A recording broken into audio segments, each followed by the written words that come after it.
कृषि क्षेत्र में दुनिया का मशहूर बोरलग अवार्ड जो है वो दिल्ली की स्वाति नायक को दिया गया है और यह अवार्ड उन्हें अमेरिका में दिया जाएगा आगामी 24 अक्टूबर को। पिछले दिनों इस अवार्ड की जानकारी इन्हें मिली थी, तो हमारे साथ बात करने के लिए डॉक्टर स्वाति नायक हैं। मैम, आपका बहुत बहुत स्वागत है ईटीवी में, और ईटीवी की तरफ से आपको ढेरों शुभकामनाएं इस अवार्ड के लिए। धन्यवाद। पहले तो हम जानना चाहेंगे इस अवार्ड के लिए आपने परस्यू कैसे किया था, और सिलेक्शन की सूचना जब आपको मिली तो आप की प्रतिक्रिया क्या थी? ये जो अवार्ड है जिसको हम छोटे शब्द में बोले तो बोरलग फील्ड अवार्ड बोला जाता है, इसको विश्व खाद्य पुरस्कार संस्थान की तरफ से 40 वर्ष के कम एग्रीकल्चर साइंटिस्ट और जो ऐसे कोई व्यक्ति जो खाद्य सुरक्षा और ऐसे और इससे जड़ित इंटरवेंशन में काम किए हो और उनके काम को सराहना करके इस अवार्ड को दिया जाता है। क्योंकि ये एक अति प्रतिष्ठित संस्था की तरफ से दिया जाता है और एक अति प्रतिष्ठित वैज्ञानिक जो कि नोबेल पीस प्राइज पा चुके हैं उनके नाम पर उत्सर्ग किया गया है, तो ये एक बहुत बड़ी गर्व की विषय थी मेरे लिए। तो आपका काम है चावल अनुसंधान के क्षेत्र में आप काम करती हैं, एग्रीकल्चर साइंटिस्ट, और वो भी एक महिला के नाते आप काम करती है। क्या आपको लगा था जो मैं कभी मेरा काम ऐसे रिकॉग्नाइज होगा इतने बड़े स्तर पे और मैं इस अवार्ड को मुझे मिल सकता है? विगत 10 साल से मैं अंतर्जातीय धान गवेषणा केंद्र जो मानीला फिलीपाइंस में जिसका हेडक्वार्टर है, मैं उसके साथ जड़ित हूँ और मैं हमारे वाराणसी स्थित हमारी जो साउथ एशिया रीजनल सेंटर है जिसको हम आईसार्क भी बोलते हैं, मैं उसके साथ जड़ित हूँ।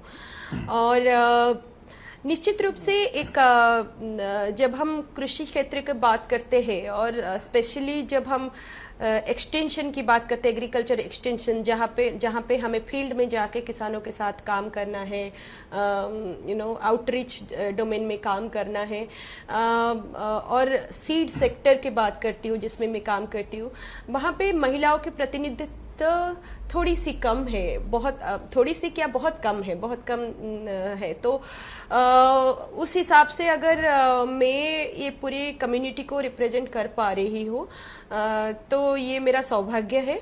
और इसको आगे बढ़ाने के लिए जो मैं जिस पे रिसर्च करती हूँ, मेरा जो डोमेन है उसमें मैं बहुत सारे जैसे क्लाइमेट रेजिलिएंट की धान की किस्में हैं और अल्प दिन में होने वाले धान की किस्म है, उनको लगा के दूसरे जो अलग अलग किस्मों के अलग अलग फसल लगाना, ये सब चीज़ों पे काम करती हूँ और कम्युनिटी के साथ जुड़ के बहुत सारा काम करती हूँ।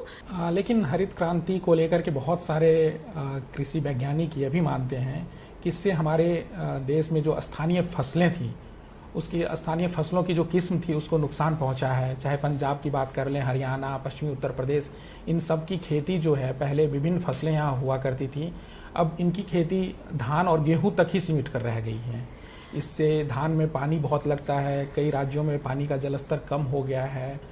तो इस पर आपकी देखिए, आप हम बात करें 1960 1970 की दशंधि में जो ग्रीन रिवॉल्यूशन और हरित क्रांति को लाया गया था, अगर हम समय में पीछे चले जाएंगे और देखेंगे और पढ़ेंगे उस समय खाद्य सुरक्षा की क्या अवस्था थी और कैसे भुखमरी और कैसे जो हमारे पास वो सिचुएशन थी, खाने के लिए अनाज नहीं था लोगों के पास, और वहां से उभर के आज एक अपने आप में एक इतना बड़ा स्वयं संपन्न देश हम बन चुके हैं, तो हम इसका श्रेय हरित क्रांति को तो देंगे ही। अभी आपने क्लाइमेट चेंज की बात की और जैसा कि हम लोग देख भी रहे हैं, उन राज्यों में इस बार ऐसी बारिश हुई है जहां पे पहले बारिश नहीं होती थी, औसत से भी कम बारिश हुआ करती थी। और जहाँ पे जैसे बिहार की हम बात करें, यूपी की ही ईस्टर्न यूपी की बात करें, उड़ीसा, पश्चिम बंगाल, इन सब में जहाँ पे धान की खेती बहुत सारे जिलों में इस बार नहीं हो पाई है, उन्हें सूखा ग्रसित घोषित कर दिया गया है। तो इसके लिए क्या ऐसा कुछ अनुसंधान हो रहा है कि जो परंपरागत धान की खेती होती थी, अधिक पानी की आवश्यकता होती थी, उससे भी हम कुछ ऐसी बीज आए, मतलब ऐसा रिसर्च चल रहा है जिससे कि पैदावार बढ़े? बिल्कुल। और खास करके मैं इस ये डोमेन में खुद जड़ित हूँ, तो मैं ये बोल सकती हूँ कि पिछले 10 वर्षों में ऐसे बहुत सारे किस्मों के धान या अलग फसल की भी ऐसे बहुत सारी किस्में आ चुकी हैं जो बाढ़, सूखा ये सब को सह सकती है।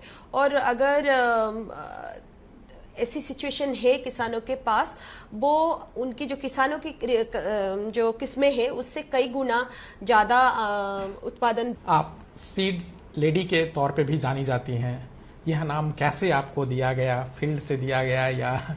जी, देखिए, नाम जब मैं किसानों के साथ काम करती हूँ, खास करके कम्युनिटी में जाके महिलाओं के साथ और बहुत सारे जमीन से जुड़े हुए हमारे स्केलिंग एजेंट्स के साथ, तो इतना मुझे बहुत सारे देश घूमना पड़ता है और जाना पड़ता है, तो हो सकता है कि वो लोग, हम सबको नाम तो याद नहीं रहता, और वो सब धान की बीज की किस्मों के बारे में उनको बताते हैं और उनको बीज डिफरेंट प्रोग्राम के थ्रू में उनको बीज भी देते हैं ताकि वो खुद लगाए और उसको आगे बढ़ाए। तो ये मेरे लिए भी बहुत एक खुशी है, एक अनुभव है। चावल अनुसंधान के से काम की शुरुआत करते हुए इन्होंने अपने जो लेबोरेटरी में काम करती थी उसे वो पहले फील्ड में प्रयोग करना, और उस प्रयोग को सफल होने के बाद वो अलग अलग, भारत ही नहीं अलग देशों में जाकर के उस